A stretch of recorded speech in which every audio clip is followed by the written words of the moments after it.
स्वागत है दोस्तों आपके अपने YouTube channel the English club में। और आज हम लोग देखने वाले हैं क्लास 10 के 2020 के एनुअल एग्जाम में पूछे गए क्वेश्चंस को। तो ये क्लास 10th वाले लोगों का है। 10वीं के विद्यार्थी थोड़ा ध्यान देंगे, इस वीडियो काफ़ी इंपॉर्टेंट होने वाला है, काफ़ी यूजफुल होगा। वीडियो के अंत तक हम लोग देखेंगे। तो जैसा कि ये क्वेश्चन आपको मैंने बता दिया 2020 का है। सबसे पहले हम लोग सेक्शन ए को देखने वाले हैं। जो सेक्शन ए है हमारा ऑब्जेक्टिव टाइप क्वेश्चन है। 100 में हमको पहले 50 करना होता था, कब से 2021 के बाद, लेकिन हमारे पास फिलहाल 60 में आपको 50 करना है। आइए पहला क्वेश्चन की ओर बढ़ते हैं। पहला क्वेश्चन कहता है कि what is the situation when the writer goes to the cinema. सबको पता चल गया होगा ये जो चैप्टर है the pace for living. Option number happy नहीं, सेटिस्फैक्ट्री नहीं, प्लीजेंट नहीं, होपलेस कंडीशन में अपने आप को पाता था। ये चैप्टर है हमारा द पेस फॉर लिविंग। चलिए दोस्तों बढ़ते हैं अगले क्वेश्चन की ओर। कहता है कि who got tired of getting Mrs Greenie to do something for ecology. Mrs Greenie को इकोलॉजी पर काम करने के लिए समझाने के लिए कह सकते हैं। कौन समझाते समझाते थक गए थे कि इकोलॉजी पर काम करना चाहिए। तो इसमें हमारे राइटर साहब जो थे, मिसेस ग्रीनी को इकोलॉजी पर काम करने के लिए, यदि उनको मनाने के लिए या समझाने के लिए जो कहिए, उसमें वो क्या हो चुके थे, अपने आप को टायर्ड महसूस करते। क्योंकि मिसेस ग्रीनी जो है वो खुद एक क्या है, पढ़ी लिखी औरत है, और ये खुद से सारा चीज़ों का केयर करती है, ख्याल करती है। ऑप्शन नंबर इसका जो बन जाएगा खुद राइटर होगा, जिम। जिम जो कि इस कहानी में क्या है, राइटर है। और चैप्टर हम लोग जानते हैं कौन सा है, तो ये चैप्टर है हमारा, जल्दी से बताइएगा, मी एंड इकोलॉजी बिट। हमारा सेकेंड ही चैप्टर है, तो काफ़ी इंपॉर्टेंट होगा, मी एंड इकोलॉजी बिट। ठीक है, मी एंड इकोलॉजी बिट। कहता है कि एवरीबडी वाज एस्टोनिश्ड। सारे लोग जो बिल्कुल एकदम सरप्राइज होते थे, एस्टोनिश्ड होते थे बाय गिल्लू। गिल्लू के क्या है, Gillu's antics and anger intellect. Gillu का जो विजडम था और उसका जो एंटिक्स था, जो हैबिट था, उससे लोग बहुत ज़्यादा क्या होते थे, सरप्राइज होते थे। क्योंकि एट द बिगनिंग सब लोगों का मानना था गिल्लू नहीं बचेगा, लेकिन बाद में महादेवी वर्मा ने इसको एनी हाउ ट्रीटमेंट से इनको बचाया। तो क्वेश्चन हम लोग बढ़ेंगे। ये दो cinema also combine the cold logic of, सीधी सी बात हो जाएगा, क्या हो जाएगा, cold logic of science. Experiments नहीं, केमिस्ट्री नहीं। ये रहेगा what is wrong with Indian film, Satyajit Ray के द्वारा लिखा गया। ठीक है।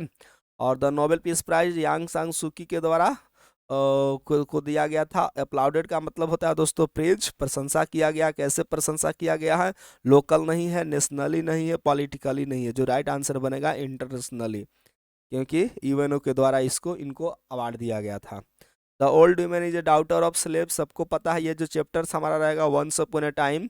और वंस अपॉन ए टाइम में हम लोगों को ध्यान देना है, टॉनी मॉरिसन के द्वारा लिखा गया है। Toni Morrison, Toni Morrison Nobel प्राप्त करने वाले टोटल महिलाओं में देखा जाए तो ये 8वीं है, 8th वीमेन है। लेकिन ब्लैक वुमेन की बात करेंगे तो ये फर्स्ट वुमेन होती हैं जिनको नोबेल प्राइज़ दिया गया था। इनको नोबेल प्राइज़ दिया गया था 1993 में।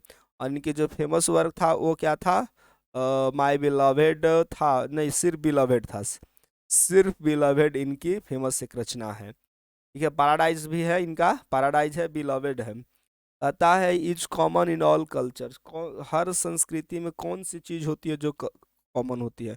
टॉलरेंस गलत हो गया, रीएडजस्टमेंट ये भी गलत है, सिविलाइजेशन नहीं। जो सब सिविलाइज कल्चर्स में पाया जाता है वो दोस्तों क्या होता है, unity. Unity is common in all culture. एकता जो होता है हर कल्चर में मिलता है। तो अकॉर्डिंग टू हुमायूं कबीर जो है यही चीज़ें बताया गया है।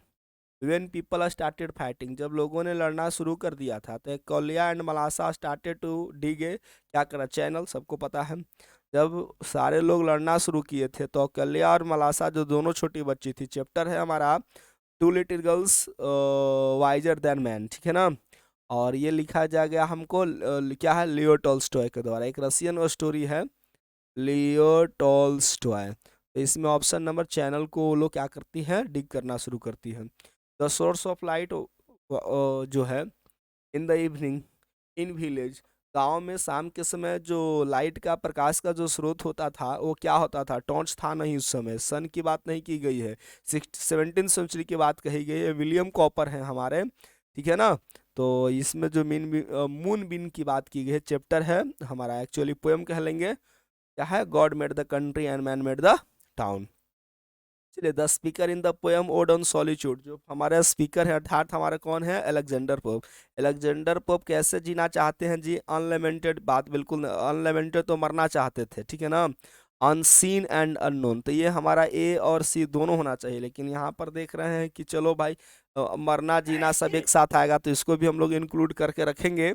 तो ऑप्शन नंबर देखा जाए तो हमारा क्या बन जाएगा, फिर डी बन जाएगा। लेकिन देखा जाए तो अनलिमिटेड ये डाई करने के लिए चाहते थे कि जब हम मरेंगे तो हमारे मरने पर कोई आंसू नहीं बहेगा, तो अनसीन एंड अननोन होना चाहिए था राइट आंसर, ठीक है। चलिए, और the polythene bag never get dissolved, सबको पता है कि जो पॉलिथीन बैग होता है वो कभी घुलता नहीं है, कभी सड़ता गलता नहीं, उसका कोई उपाय नहीं है। यह है हमारा पॉलिथीन बैग दुर्गा प्रसाद पंडा जी के द्वारा। पॉलिथीन बैग हम लोग देखे थे, पॉलिथीन बैग जो चैप्टर था ये दुर्गा प्रसाद पंडा के द्वारा लिखा गया था, और एक मेटाफोरिकल क्या था, पोयम था। मेटाफोरिकल मतलब कहने का मतलब है दोस्तों, इसमें जो पॉलिथीन है, पॉलिथीन बैग को कंपेयर किया गया है किससे, हर्ट से, इसके हर्ट से, ह्यूमन हर्ट से, ठीक है ना। इसी को मेटाफर कहते हैं जब डायरेक्ट कंपैरिजन होता है। तो health and virtue can be found, यार कहता है कि हेल्थ, स्वास्थ्य, वर्च्यू, गुण, ये दोनों चीजें हेल्थ एंड वर्च्यू कहाँ देखने को मिलते हैं। चैप्टर फिर से रहेगा हमारा poem number 1, God made the country and man made the town. तो हॉस्पिटल में हेल्थ वर्च्यू मिलेगा, आप सोचोगे यार हेल्थ है तो हॉस्पिटल कनेक्टेड होगा, जी नहीं। हाउस में, टाउन में नहीं, इसका राइट आंसर हुआ कंट्री साइड। कंट्री साइड का मतलब दोस्तों होता है विलेज, याद रखेंगे। अब हम लोगों को पढ़ना है, हमने पढ़कर आया है, एक चैप्टर हम लोग देख चुके हैं। मैथिली पोएट हैं हमारे विद्यापति, याद रखेंगे। विद्यापति की मैंने बारे में बताया था कि जो विद्यापति जो थे, इनकी पोएट्री में क्या होती थी, ये लॉर्ड कृष्णा और राधा के बारे में लिखा करते थे। लॉर्ड कृष्णा और राधा के बारे में, तो विद्यापति की जो पोएट्री होती है उसमें राधा जो होती है डोमिनेंट फिगर के रूप में होती है, और लॉर्ड कृष्णा पर ये लोग फ्यू होता है। लेकिन जिनके जो गुरु जिनको ये मानते थे वो थे हमारे जयदेव, ठीक है ना। जयदेव की फेमस रचना गीत गोविंद थी। इनकी रचनाओं में जस्ट उल्टा होता है, कृष्णा को ये डोमिनेंट फिगर बनाते थे और राधा जो होती थी लेस इंपॉर्टेंट कैरेक्टर होती थी, ठीक है ना। ये दोनों में थोड़ा सा जस्ट अपोजिट होता है जयदेव और विद्यापति में। तो यहाँ पर हो जाएगा breeds on the banks of river, कौन जो है भाई नदी के किनारे पर जाकर के क्या करती है, ब्रूड्स करती है, थिंकिंग करती है। ब्रूड का मतलब होता है काफी गहरी चिंतन करना, चिंतन मंथन करना। तो आपने को आंसर पता चल गया होगा, राधा, सुमित्रा, पल्लवी, सब की बात नहीं की गई है। द रिच मैन वांटेड, जो रिच आदमी था, ये हमारा चैप्टर है दोस्तों। क्या है जल्दी से बताइएगा, द इम्पटी हट, द इम्पटी हट। लिखने वाले हैं हमारे परसियामी थोरन साहब रहेंगे, ठीक है ना, पेरिसियामी थूरन। ये थोड़ा हम लोग ध्यान देंगे। पोएट्री का सारे पहले आप याद रखोगे चैप्टर्स नेम और ऑथर्स, ऑथर्स प्रोज, और उनके हमारे जो पोएट्स होंगे ऑथर्स होंगे उनको याद रखना है। जो भी स्टोरी है उनके ऑथर्स याद रखना है, जो भी हमारे पोएम्स हैं उनके पोएट्स का नाम याद रखना है, ताकि आपको आसानी से क्लियर हो जाए। The rich man wanted the 8 pot to be filled with, सबको पता है गोल्ड से। ऑप्शन नंबर सिल्वर नहीं, कॉपर नहीं, डायमंड नहीं। चलिए, फ्लीज एंड लाइस ये भी रहेगा, ये चैप्टर हमारा रहेगा, जल्दी से बताइएगा। द स्लीपिंग पॉटर की बात हम लोग करेंगे तो फ्लाइज नहीं होगा, इंसेक्ट्स नहीं होगा, जो राइट आंसर बन जाएगा हमारा लाइस हो जाएगा। फ्लीज एंड लाइस, फ्लीज का मतलब दोस्तों होता है मक्खी, और लाइस का मतलब लाउज का लाइस होता है हमारे ढील जू जिसको हम कहते हैं, ठीक है ना। वही हमारा राइट आंसर बन जाएगा। जो फ्लीज थे, मक्खियाँ थे, और लाइस जो जू थे, आर द, ये इनफेस्ट लिख रहा है, देख रहे हो ना, इंसेक्ट होना चाहिए, insects the body of the potter, इन होना चाहिए था। चलिए जी, पता है कि Martha's beauty would fade, fade हो गया था। मार्था के जो, मार्था पोयम है वाल्टर डेलामेयर के, जो कहानियां बच्चों को सुनाती थी, वो मार्था के जो ब्यूटी थी। एक बार ऐसा देखते हैं पोएट की रात्रि में जो सोते हैं तो उनको एक ड्रीम्स आता है, और ड्रीम्स में उन्होंने देखते हैं कि कुछ फेरीज आती हैं, ठीक है ना, परियां आती हैं, नॉम्स आती हैं, और मार्था की ब्यूटी को क्या करके चुरा करके चली जाती है। तो इसमें जो होता है आंसर नंबर सी करेक्ट हो जाएगा। हल्को वार्न हिमसेल्फ बाय बर्निंग, सबको पता है जी लिप्स को किया था, ग्रास नहीं था, वुड नहीं था, सब पत्ता एकत्रित किया था। ये चैप्टर है हमारा, फेमस कहानी है जनवरी नाइट मुंशी प्रेमचंद के, कथा सम्राट इनको हम कहते हैं। प्रतिज्ञा, कर्मभूमि, कफन, गोदान, ठीक है ना, ये इनकी काफी पॉपुलर अमर कृतियां हैं। प्रेमचंद की, जरूर आपको पढ़ना चाहिए। चलिए बढ़ते हैं अगला। Allergy the mall function of human क्या हो जाता है? Immune system. तो ऑप्शन नंबर डाइजेस्टिव सिस्टम की बात नहीं होगी, रिस्पायरेटरी नहीं होगी, नर्वस नहीं होगी। चलिए तो ऑप्शन नंबर हमारा क्या हो जाएगा? सी करेक्ट हो जाएगा, है ना, इम्यून सिस्टम। तो ऑप्शन नंबर हमारा क्या हो जाएगा? सी करेक्ट हो। बढ़िए अगले क्वेश्चन की ओर। कहता है कि during the first year of the imprisonment, imprisonment का मतलब क्या होता है दोस्तों? इम्प्रिजनमेंट का मतलब होता है दोस्तों सजा, कन्फाइनमेंट जिसको कह सकते हैं, कन्फाइनमेंट। कौन सा ये हमारा कन्फाइनमेंट की स्टोरी देखने को मिला था? द बेट में। द बेट लिखने वाले कौन है हमारे? एंटेन चेकोव थे, एंटेन चेकोव, ठीक है ना। एक रशियन ऑथर है जी, 1860 में इनका जन्म हुआ था, 1904 में इनकी खत्म डेथ हो गई थी। इनकी फेमस होती है स्टोरी की बात करेंगे तो uncle Vanya, three sister, the cherry orchard, the seagull, ये सब इनकी फेमस वर्क है, ठीक है ना। तो इसमें हम लोगों को वायलिन की बात नहीं की गई थी, ड्रम्स की बात नहीं, गिटार नहीं था, वो पियानो बजाने की आवाज आया करती थी। तो ऑप्शन नंबर इसका डी हो जाएगा। चलिए जी, the author knew mister Gessler, जो हमारे ऑथर कौन थे हमारे? John Galsworthy, John गेल्सवर्दी।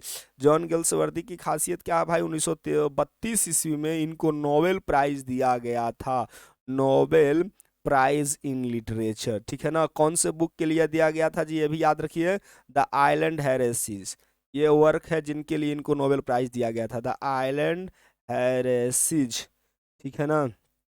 1933 में इनकी डेथ हो गई थी, ये भी जान लीजिए। 1867 में इनका जन्म हुआ था और 1933 में ये दुनिया को अलविदा कह बैठे थे। चलिए बहुत सारी इन्फॉर्मेशन मैंने बताया। The author knew mister Gessler since his extreme youth, बहुत बचपन से, ईयरली जब राइटर बहुत छोटे थे तभी से वो उनको जानते थे। तो ऑप्शन सी बन जाएगा हमारा। वाज ऑर्गेनाइज, क्या ऑर्गेनाइज हुआ? सन एंड मून जो था हमारा, कैथरीन मैन्सफील्ड की, एक न्यूजीलैंड की ऑथर हैं कैथरीन मैन्सफील्ड। और कैथरीन मैन्सफील्ड की एक बात में आपको मैं इंफॉर्मेशन बता दूं कि जो कैथरीन मैन्सफील्ड थे ये रशियन पोएट एंटन चेकोव के ही नक्शे कदम पर चलते थे। एंटन चेकोव के नक्शे कदम पर चलने वाली ये ऑथर हैं। कहाँ की ऑथर हैं? न्यूजीलैंड की ऑथर है। तो इसमें हमारा सन एंड मून के घर में एक पार्टी का आयोजन हुआ था। प्रेयर नहीं था, मीटिंग नहीं था, सेमिनार नहीं था, कॉन्सर्ट राइट आंसर हो जाएगा, जिसको हम पार्टी कहते हैं या फंक्शन कहते हैं। तो ऑप्शन नंबर सी बन जाएगा। कहता है कि माँ बेटी की कहानी हम लोग देख चुके हैं, कहाँ पर देखने को? टू हॉरिजन्स में। लिखने वाले हैं हमारा वीना पानी मोहंती है, वो कुड़िया ऑथर हैं। पत्ता दे नाम की इनकी एक फेमस बहुत रचना है दोस्तों, जरूर आप इसको याद रखेंगे। और इनको साहित्य एकेडमी अवार्ड भी दिया गया है और उड़िया साहित्य अकादमी अवार्ड से भी इनको सम्मानित किया गया है। तो the daughter in two horizons performed her duty.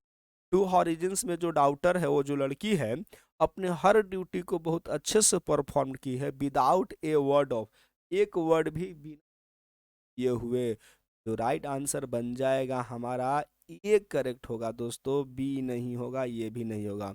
और लव डिफाइल्ड में हमको पता है कि जो नरेटर थे गिरधर झा, जो अपने आप को बहुत बड़े जर्नलिस्ट मानते हैं, कहानी में फिलहाल जिस तरह से इन्होंने कलम की जादू दिखाया है काफ़ी इंटरेस्टिंग है। टाइम्स ऑफ इंडिया में अखबार ये स्टोरी लव छपी थी, 1900 कितना में छपी थी, आप जरूर देख कर कन्फर्म होगा, 96 या 97 था आई थिंक। आप जरूर जरूर एक बार कंफर्म हो लीजिएगा, ठीक है ना। तो उसमें जो नारेटर था हमारा जी गिरधर झा, वो करेजियस नहीं है जी, स्ट्रांग नहीं है यार, बोल्ड नहीं है, जो राइट आंसर बन जाएगा हमारा वीक है। तभी तो वो लड़की को वादा करके छोड़ दिए थे, नहीं 8 साल का रिलेशनशिप को उन्होंने तोड़ दिया था। Aung San Suu Kyi could not accept the Nobel prize. Aung San Suu Kyi जो है एक्सेप्ट नोबेल प्राइज को एक्सेप्ट नहीं कर पाती है, नहीं रिसीव कर पाती है, बिकॉज क्यों जी? क्योंकि वह जेल में बंद थी, बिकॉज शिवाजी इन प्रिजन। तो ऑप्शन नंबर एक करेक्ट होगा, ऑफिस में नहीं थी, कोमा में नहीं थी, हॉस्पिटल में नहीं थी। Indian film should steer clear of, तो भाई कोई भी चीज हो क्या क्लियर होना चाहिए? तो ऑप्शन नंबर सी, बी हो, सी करेक्ट होना चाहिए, इमेजिनेशन। यदि लोगों की इमेजिनेशन, यदि आपकी इमेजिनेशन क्लियर है, थॉट्स प्रोसेस क्लियर है, तो यू कैन गो अहेड यार, जिंदगी में बहुत आगे जा सकते हो। कहता है कि गिल्लू को किस पौधे के नीचे दफनाया गया था जी? संजूही पर दिन भर खेलते रहता था नहीं गिल्लू। तो इसको हो जाएगा हमारा आंसर, गिल्लू आज बरीड अंडर द संजूही प्लांट, तो ऑप्शन नंबर सी बन जाएगा। कहता है कि how does the author in the page for living describe himself, author जो है द पेज फॉर लिविंग में अपने आप को कैसा डिस्क्राइब करते हैं, तो पता चलता है ना कि कहानी इनको समझ में नहीं आता है, तो ये अपने आप को स्लो थिंकर्स कहते हैं, रेकलेस नहीं कहते हैं, फास्ट नहीं कहते हैं, माइंडलेस नहीं कहते हैं, ऑप्शन नंबर ए बन जाएगा। यांग सान सू की फाउट फॉर, सबको पता है इमेंसिपेशन का मतलब होता है दोस्तों आज़ादी, जिसको हिंदी इंग्लिश में कहते हैं फ्रीडम। तो फ्रीडम के लिए लड़ती हैं, ना कि सेपरेशन के लिए लड़ रही हैं, ना कि सप्रेशन के लिए लड़ रही हैं, ना तो पार्टिसिपेशन के लिए। ये सेपरेशन का मतलब अलगाव, इसको कह सकते हैं यस, सेपरेट हो जाता, अलग करना। ये सेपरेशन का मतलब दबाव, ठीक है। ये पार्टीशन का मतलब बंटवारा, तो ऑप्शन नंबर बी करेक्ट हो जाएगा। द स्पिरिट ऑफ, स्पिरिट का मतलब आत्मा, आपको पता है। द स्पिरिट ऑफ टोलरेशन, जो भाई हमारे इंडियंस में जो टॉलरेट करने की, किसी चीज़ को मैनेज करने की जो क्षमता है ना, यही इंडियन कल्चर को क्या करता है भाई, एक अलग बनाती है। औकल्या की जो मदर है मलासा को क्या करती है, प्रहार करती है। जब मलासा उनकी बेटी अर्थात मलासा ने जब पानी को क्या कर करके छींटे को उसकी या गंदगी को, मड को, औकल्या की ड्रेस को गंदा कर दी थी, तो औकल्या की माँ मलासा को प्रहार करती है, हिट करती है। कहाँ पर करती है, उसके गर्दन पर, तो ऑप्शन नंबर हमारा ए करेक्ट हो जाएगा। कहानी में आपको पूरा पता है। कहता है कि who consoles at noon in God made the country, तो भाई गॉड मेड द कंट्री में जब राहगीर जो होते थे, जो हमारे जो कह सकते हैं कि जो पेंसिव जो लोग हुआ करते थे, पेंसिव जो पासर्स बाई थे, पासर्स बाई, ठीक है ना। पासर्स बाई का मतलब दोस्तों होता राहगीर, जब चलते चलते रास्ते में थक जाते थे, तो उनको कौन यार थोड़ा का कंसोल करता था, कौन उनको रेस्ट प्रोवाइड करता था, तो उसमें ग्रोव्स की बात कही थी, जो वृक्ष हुआ करते थे उनको शांत या रिलैक्स जो भी कह सकते हो, वो उनको देती थी। आज भी गर्मी के दिन में आपको राहत प्रदान करती है हमारे पेड़ पौधे, तो ऑप्शन नंबर हमारा सी करेक्ट हो जाएगा। द कोयल हाइड्स हिमसेल्फ, कोयल को कौन सी पेड़ पसंद है, तो सबको बनाना नहीं है यार, बम्बू नहीं है, बांस में तो बिल्कुल नहीं, बनियान भी नहीं होगा, जो आंसर बनेगा वो हो जाएगा हमारा ए। मैंगो ट्रू कोयल को बहुत ज़्यादा पसंद होता है। और कहता है कि give a happy ban shade, shade यार किससे मिलता है, छाँव, जो छाया होता है किससे मिलता है, तो अभी मैंने आपको बताया था ट्रीज से, तो ऑप्शन नंबर क्या हो जाएगा हमारा बी करेक्ट हो जाएगा। The author tried to feed Gillu some, क्या ग्लूकोज की बात नहीं की गई थी, बिस्किट्स नहीं है, जूस नहीं है, ऑप्शन नंबर क्या हो जाएगा मिल्क, ठीक है। चैप्टर रहेगा गिल्लू बाय महादेवी वर्मा, ठीक है, ये हमारा इंपॉर्टेंट है। द पेज फॉर लिविंग में का जो चैप्टर है आरसी हुचिंसन में का, तो इसमें जो हमारा ऑथर था वो कहाँ पर सिनेमा देखा, तो ये आपको पता है ना कि कहाँ पर था, डबलिन में देखा था, लंदन में नहीं थी, तो ऑप्शन नंबर हमारा ए हो जाएगा। लंदन की बात नहीं की गई, बेलफास्ट नहीं है, बर्मिंघम नहीं है। और डॉट डॉट बंट by mister Williams, mister Williams के द्वारा क्या जलाया जा रहा था जी, तो सबको पता, प्लास्टिक नहीं, पेपर नहीं, सूखी पत्तियां, तो ऑप्शन नंबर हमारा ए हो। तो दोस्तों ये था हमारा 36 क्वेश्चन कंप्लीट आपके लिटरेचर का। अब हम लोग बढ़ते हैं सीधे ग्रामर की ओर। The story is told by my uncle, यानी कि ये जो हमारा चैप्टर जो क्वेश्चन है किस पर है, प्रेजेंट इंडिफिनिट का है, यानी सब्जेक्ट प्लस V1 या V5 प्लस ऑब्जेक्ट है, तो हम जब पैसिव बनाएंगे तो सबसे पहले ऑब्जेक्ट हो जाएगा, उसके बाद इज आर एम होगा, और उसके बाद वर्ब का तीसरा फॉर्म होगा, और उसके बाद बाई प्लस हमारा सब्जेक्ट होगा। तो दोस्तों देखिए इस पैटर्न पर सेंटेंस दिया हुआ है, हमको इस पैटर्न पर करना है, तो सब्जेक्ट प्लस V1 V5, तो by my uncle, by my uncle यानी बाई अंकल सबसे पहला होगा, और उसके बाद V1 V5, तो अंकल के अनुसार क्या हो जाएगा V5, तो ऑप्शन नंबर हमारा सी करेक्ट हो जाएगा। My uncle tells the story, तो ऑप्शन नंबर सी करेक्ट है। प्लीज हेल्प मी, ध्यान दीजिए इसका हमको सबसे बढ़िया याद रखना, जब हमारा कोई भी हो कमांड का पैसिव हो, ठीक है ना, वर्ब इंट्रांजिटिव हो या नहीं हो, ठीक है, इंट्रांजिटिव हो, और उसके बाद हमारा रेस्ट वर्ड हो, तो मैंने आपको क्या बताया था कि हर कंडीशन में याद रखिएगा यू आर, और ऑर्डर होगा तो ऑर्डर्ड, ठीक है ना, रिक्वेस्ट होगा तो रिक्वेस्टेड, सजेस्ट सजेशन होगा तो सजेस्टेड, और उसके बाद 2+V1 लगा देना। कितना आसान क्वेश्चन है, तो प्लीज आपको पता है क्या शो करता है जी, रिक्वेस्ट शो करता है। प्लीज और काइंडली दोनों याद रखिएगा कि जो प्लीज होता है और काइंडली होता है वह क्या शो करता है, रिक्वेस्ट को, तो you are requested to help me, option number यही करेक्ट दिखाई दे रहा है। ऑर्डर होगा नहीं, टोल्ड होगा नहीं, और देख लेते हैं यू आर टेलिंग तो कभी होगा ही, तो ऑप्शन नंबर हमारा यही करेक्ट है, चूंकि एक स्ट्रक्चर पर आप देख सकते हैं। A car had to be bought by Atul. देखिए इसका जो हमारा पैटर्न है ये इन्फिनिटिव का, यानी कि subject plus finite verb plus two plus V1 plus object रहेगा, तो पैसिव बनता है object plus finite verb plus और टू प्लस V1 जो होता है, इसको पैसिव बनाना बहुत आसान होता है, to be plus V3 form plus by plus हमारा सब्जेक्ट। वन सेकेंड दोस्तों, हमको पैसिव के पैटर्न पर दिया हुआ है, एक्टिव हमको करना है, इस पैटर्न पर सेंटेंस है, इस पैटर्न पर कर। तो अतुल देख लीजिए हैड है, तो पहले तो आज होगा नहीं, चलो हटो तुम, हैड होगा, ठीक है। Atul had to buy a car, जी हाँ ऑप्शन नंबर हमारा यही करेक्ट हो जाएगा। चलिए बढ़ते हैं अगले क्वेश्चन के। वी एक्सपेक्ट गुड न्यूज, तो ये हमारा क्या सिंपल प्रेजेंट का जो मैंने अभी स्ट्रक्चर दिया था, subject plus V1 V5 plus object.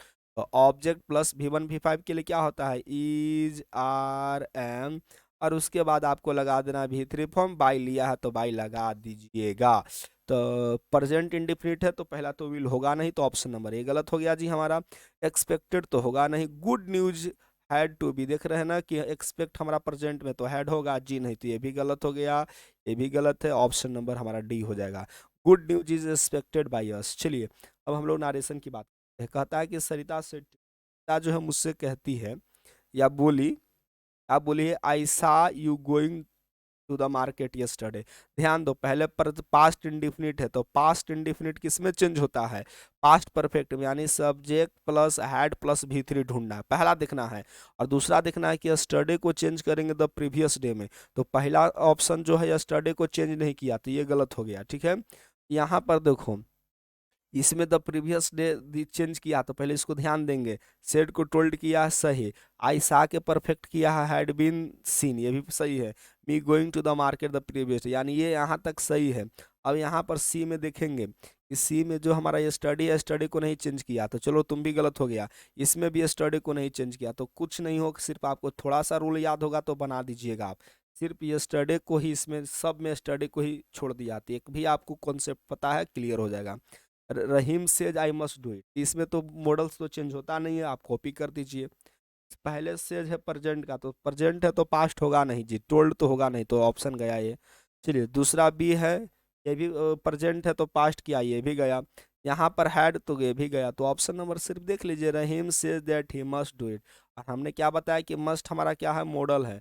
अब मॉडल्स को हम लोग चेंज नहीं करते, मॉडल चेंज होता है, लेकिन कौन कौन से चेंज होता है, तो सेल चेंज होता है, विल चेंज होता है, कैन चेंज होता है और मे चेंज होता है, यही चार चेंज होते हैं। शुड चेंज नहीं होता है, वुड चेंज नहीं होता है, कुड नहीं चेंज होता है, माइट नहीं चेंज होता है, मस्ट नहीं चेंज होता है, ठीक है ना, ये सब हमारा चेंज नहीं होता है। अब हमने अभी बताया था कि जो प्लीज होता है रिक्वेस्टेड शो करता है, तो देख लीजिए चार ऑप्शन में प्लीज को हमने बताया कि जो प्लीज और काइंडली होता है दोस्तों, ये हमेशा रिक्वेस्ट को शो करता है, तो आपको कुछ नहीं पता है फिर भी आप ऑप्शन नंबर ए टिक करके आइए, आपको करेक्ट हो जाए। Requested me to lend him my pen, option number यही हमारा क्या हो जाएगा, करेक्ट हो जाएगा। चलिए थोड़ा सा एक्सप्लेन कर देता हूँ कि कैसे हुआ, ध्यान दीजिएगा, कुछ नहीं करना है, खाली इन्फिनिटिव कमांड में हमको टू प्लस V1 लगा देना होता है। तो देखिए पर्सन चेंज कीजिए, फर्स्ट पर्सन चेंज होगा किसके अनुसार, ऑब्जेक्ट सब्जेक्ट के अनुसार, तो ही है, और मी ऑब्जेक्टिव केस में, तो ही का ऑब्जेक्टिव केस क्या होता है जी, ही का ऑब्जेक्टिव केस हिम होता है। चलिए योर पेन है, ये सेकंड पर्सन है, सेकंड पर्सन चेंज होता है किसके अनुसार चेंज होता है, ध्यान दीजिए, सेकंड पर्सन जो होता है चेंज होता है ऑब्जेक्ट के अनुसार, ऑब्जेक्ट है ऑब्जेक्टिव केस में है, और your possessive pronoun possessive adjective, तो योर का ऑब्जेक्टिव के पॉजेसिव क्या होगा, माई हो जाएगा। योर सेकंड पर्सन जो है चेंज होगा ऑब्जेक्ट के अनुसार, तो ये है पॉजेसिव एडजेक्टिव में, और ये है ऑब्जेक्टिव केस में, तो मी का पॉजेसिव एडजेक्टिव क्या होता है, माई। यही कॉन्सेप्ट लागू किया, आपको पर्सन पता होना चाहिए कि जो फर्स्ट पर्सन होता है, सेकंड पर्सन होता है, फर्स्ट पर्सन सब्जेक्ट के अनुसार, सेकंड पर्सन ऑब्जेक्ट के अनुसार, और थर्ड पर्सन जो होता है हमारा, इसको हम लोग कहते हैं नो चेंज, तो ऑप्शन नंबर यही है। चलिए Upendra said I am going there, चलिए एक पॉइंट बताऊंगा आपको क्लियर। सबसे पहले देखो कि आई एम गोइंग देयर हमारा क्या है, प्रेजेंट कॉन्टिन्यूअस है, तो प्रेजेंट कॉन्टिन्यूअस चेंज होगा किसमें, पास्ट कॉन्टिन्यूअस में, यानी कि वाज वेयर प्लस V4 ढूंढो खाली, वाज वेयर प्लस V4, इसमें है नहीं है, इसमें है नहीं, इसमें है, जी हाँ, खत्म हो गया ऑप्शन नंबर। यानी कि प्रेजेंट कॉन्टिन्यूअस जो होगा वो किस में चेंज होगा, पास्ट कॉन्टिन्यूअस में। Upendra said that he was going home.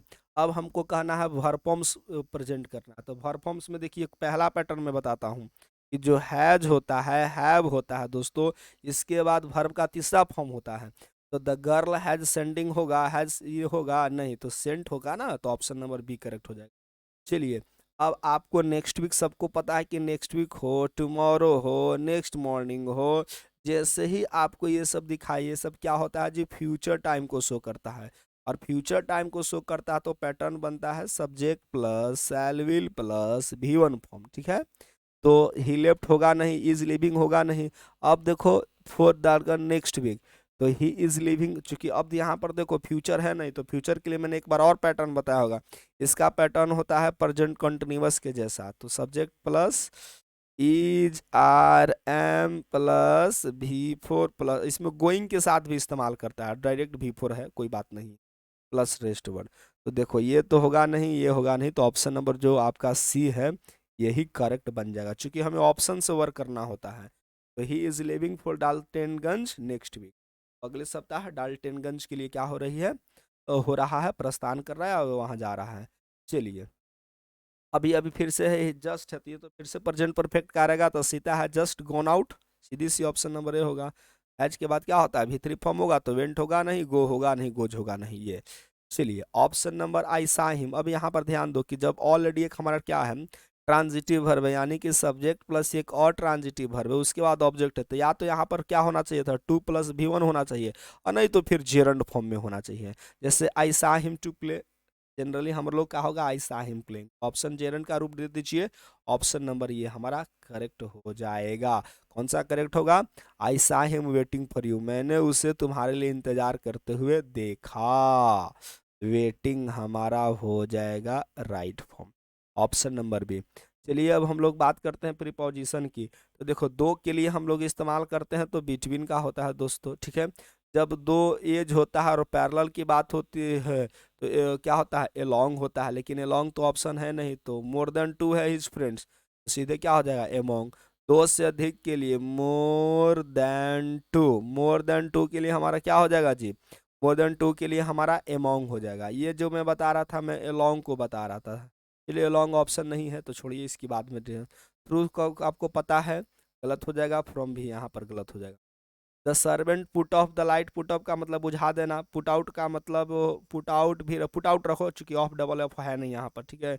इन तो होगा नहीं, इनटू तो होगा नहीं, पुट आउट, ठीक है। ऑब्जेक्टेड दोस्तों हमेशा टू प्रीपोजिशन में बता देता हूँ, देखो ऑब्जेक्ट हो जाएगा हमारा, ठीक है, प्रीफर हो जाएगा, ध्यान दीजिए, नो हो जाएगा, के एन ओ डब्ल्यू, लिसन हो जाएगा, ठीक है। और उसके बाद आपके पास जो भी आपके पास हो जाएंगे जो टू प्रीपोजिशन लेता है, एडिक्ट हो जाएगा, ठीक है, ये सारे हो जाएगा, से हो जाएगा, ये सारे जो वर्ब्स है दोस्तों, ये अपने बाद हमेशा कौन सा प्रीपोजिशन लेगा, to. Objected to my proposal, objected of नहीं, ये सब सिर्फ याद रखेंगे, ऑब्जेक्टेड टू, तो राइट आंसर डी बन जाएगा। और एम हम आपको एक और बता देते हैं, कुछ ऐसे वर्ब होते हैं जो अपने बाद एड प्रीपोजिशन लेते हैं, जैसे आपको याद रखो, एम हो जाएगा, ठीक है, सरप्राइज हो जाएगा, सरप्राइज, उसके बाद एस्टोनिश्ड हो जाएगा, ठीक है, उसके बाद कुछ वर्ब्स हो जाएंगे, लुक हो जाएगा, टारगेट हो जाएगा, ठीक है। ये सब अपने बाद कौन सा प्रीपोजिशन लेता है, एट प्रीपोजिशन लेता है। तो चलिए, am at doing your work, तो एम इसमें क्या हो जाएगा, एम एट, ऑप्शन नंबर हमारा क्या हो जाएगा, अपने काम करने पर ध्यान दो। मीटिंग के स्पेलिंग पता है ना, कौन सा हो जाएगा बताइएगा, है। और उसके बाद हैबिचुअली का है, हैबिचुअली हैबिट से बन गया हैबिचुअली, तो आप देख लीजिए कि हमारा क्या राइट आंसर बनने वाला है, ठीक है, ऑप्शन। अगला है हमारा डिस्ट्रीब्यूट का मतलब बांटना होता है, तो डिस्ट्रीब्यूट डिस्ट्रीब्यूट डिस्ट्रीब्यूट, आपको ऑप्शन ये भी गलत है, ये भी गलत है, आप देख लीजिएगा। सफ़र हमारा क्या होता है, सबको पता है क्या है जी, सफ़र, पीड़ित होना, suffering, I am suffering from fever, आप सेंटेंस लिख चुके हैं। अब मैं यह पुस्तक पढ़ चुका हूँ, पहले पता करना है कि ये कौन सा टेंस है, ये है हमारा प्रेजेंट परफेक्ट टेंस, कौन सा है, प्रेजेंट परफेक्ट टेंस। तो प्रेजेंट परफेक्ट का स्ट्रक्चर क्या होता है? सब्जेक्ट प्लस हैज है plus V3 form plus rest word. Object होगा तो ऑब्जेक्ट होगा, नहीं तो हम लोग इसको रेस्ट वर्ड कर देंगे। तो मैं एक पुस्तक पढ़ चुका हूँ, तो सबसे पहले आई होगा। देख लीजिए पैटर्न, ये दोनों पैटर्न नहीं है, ये भी नहीं है। I have read this book, मैंने यह किताब को पढ़ चुका हूँ। ऑप्शन हमारा क्या हो जाएगा? सी करेक्ट होगा। सुबह में टहलना लाभदायक है, ये हमारा प्रेजेंट इंडिफिनिट का है, यानी कि subject plus to be verb हो जाएगा दोस्तों। To be verb plus complement, इसी पैटर्न पर ये सेंटेंस बनेगा, ठीक है ना। टू बी वर्ब में यहाँ पर हमारा हो जाएगा इज आर एम, यानी कि सुबह में टहलना लाभदायक होता है। टहलना को क्या होता है? वॉकिंग। वॉकिंग कब करना है जी? मॉर्निंग में। तो walking is good in the morning गलत हो गया, क्योंकि अभी लाभदायक वर्ड नहीं आया है। Walking in the morning is beneficial, जी हाँ ऑप्शन यही है। वो गुड इज गलत हो जाएगा, ये भी गलत हो जाएगा। इस फल को मत खाइए, तो यार कमांड का सेंटेंस इंपरेटिव सेंटेंस है। डोंट लगा देते हैं सबसे पहले हर कंडीशन में, और उसके बाद हमारा वर्ब का V1 फॉर्म होगा रेस्ट वर्ड। जैसे वहां मत जाओ, don't go there, rest word, ठीक है ना। रेस्ट वर्ड्स, ये चीज हमको ध्यान देना है। तो इस फल को मत खाओ, डोंट ईट दिस फ्रूट, तो ऑप्शन नंबर ये नहीं होगा, ये नहीं होगा, ये भी नहीं होगा, ऑप्शन नंबर ये हो जाएगा, यानी सी करेक्ट होगा। कमरे की खिड़कियां खोल दो, तो ये भी हमारा क्या है? ट्रांजिटिव वर्ब कमांड का, यानी ट्रांजिटिव वर्ब रहे या इनट्रांजिटिव रहे। इसके बाद ऑब्जेक्ट, इसका क्या बनेगा? Open the windows of the room, जी हाँ ऑप्शन हमारा यही जो है हमारा करेक्ट हो जाएगा। ओपन द विंडोज, ये गलत है, ये गलत है, और ये भी। Open the room of the window. यही था दोस्तों हमारा कंप्लीट 60 आपके ऑब्जेक्टिव क्वेश्चंस। आई होप कि फ्रेंड्स सेशन काफी आपके लिए बेनिफिशियल रहा होगा, फ्रूटफुल रहा होगा। हैं कि काफ़ी आपको एग्जाम्स तैयारी में आएंगे कि आप वीडियो को अधिक से अधिक शेयर करें दोस्तों के बीच। और चैनल पर नए होंगे दोस्तों, बार विजिट किए होंगे तो चैनल सब्सक्राइब कर लीजिएगा। इतना ही, मिलते फिर नए वीडियो। Thank you.